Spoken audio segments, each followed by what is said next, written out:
On était sur cette histoire de roulette quand notre ami Rob Shaw est passé nous dire « Je viens de faire une découverte surprenante sur le chaos ». Alors on est allé au labo et on a regardé les simulations sur l'ordinateur. On était vraiment bluffés.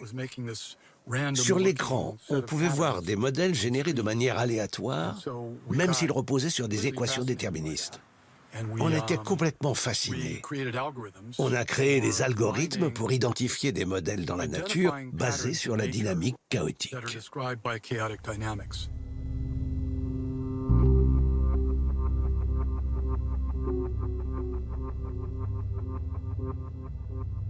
Doyne Farmer se plonge dans l'étude de modèles permettant d'établir des prévisions. L'un de ses domaines de recherche est la météorologie. Avec son équipe de Los Alamos, il parvient à prévoir des ouragans 5 jours à l'avance, contre seulement 2 jusque-là. Cela laisse le temps aux équipes de sauvetage d'évacuer les habitants des zones concernées.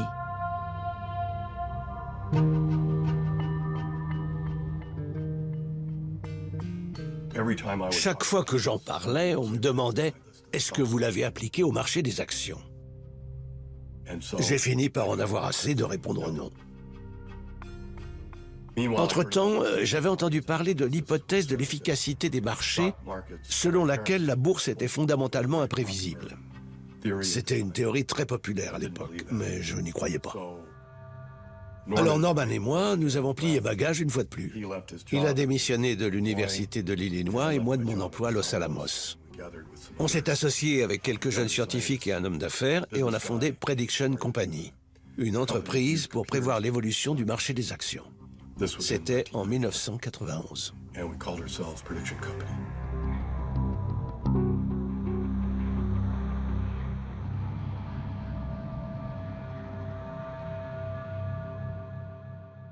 On utilise une formule, le ratio de Sharpe, qui est égal au rendement annuel moyen divisé par l'écart type des rendements. Ça prédit combien on peut gagner en moyenne par an. Et ça indique le niveau d'incertitude des opérations. Ou dit autrement, le degré de stabilité. La particularité de notre stratégie, c'est qu'elle était très stable. Je vais vous donner un exemple avec l'indice S&P 500. Si on se contentait d'acheter les actions de l'indice S&P, c'est-à-dire des 500 plus grandes entreprises cotées en bourse aux États-Unis, le ratio serait d'environ 0,5 sur une année. Avec notre stratégie, le ratio était de 2 à 3, soit 4 à 6 fois plus élevé que l'indice S&P. Pourquoi?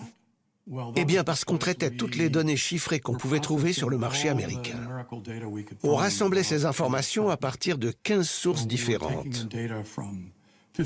On les analysait de manière approfondie et on faisait des paris sur la base de modèles qu'on établissait en étudiant les données historiques sur 20 ans.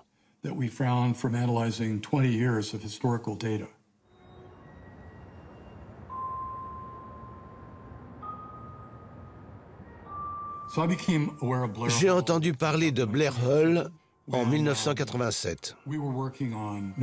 On travaillait alors sur des méthodes pour prévoir le chaos. Un employé de Blair Hull m'a contacté et m'a proposé de venir les voir à Chicago.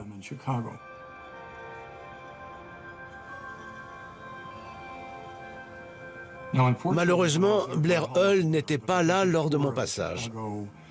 Mais j'ai eu droit à une visite du Chicago Futures Exchange avec un de ses collaborateurs. Ça a éveillé mon intérêt parce que c'était un environnement fascinant. On voyait les informations du monde entier affluer dans la salle. Les gens sur place réagir à ces données, brasser des milliards de dollars et prendre des décisions en quelques fractions de secondes.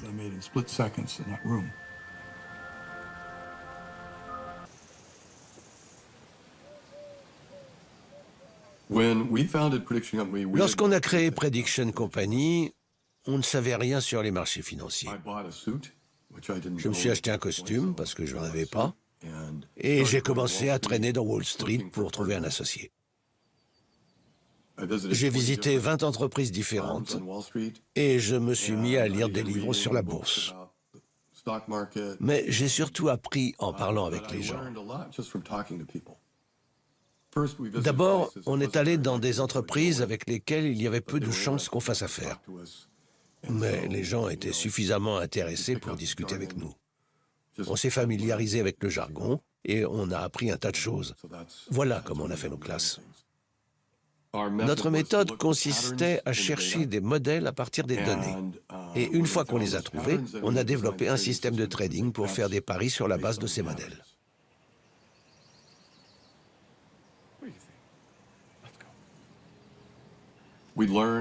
On avait tiré quelques leçons de notre expérience au laboratoire. L'une d'elles était qu'il fallait miser gros.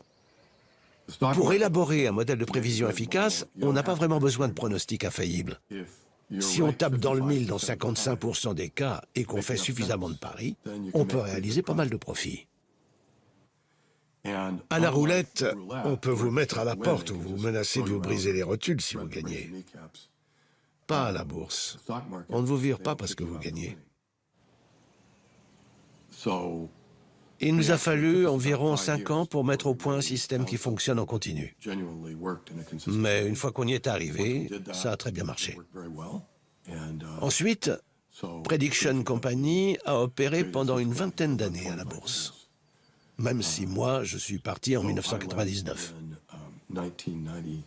Mon objectif initial était de consacrer 5 ans à ce projet et de gagner un peu d'argent pour revenir ensuite à la recherche scientifique. Je suis finalement resté 8 ans.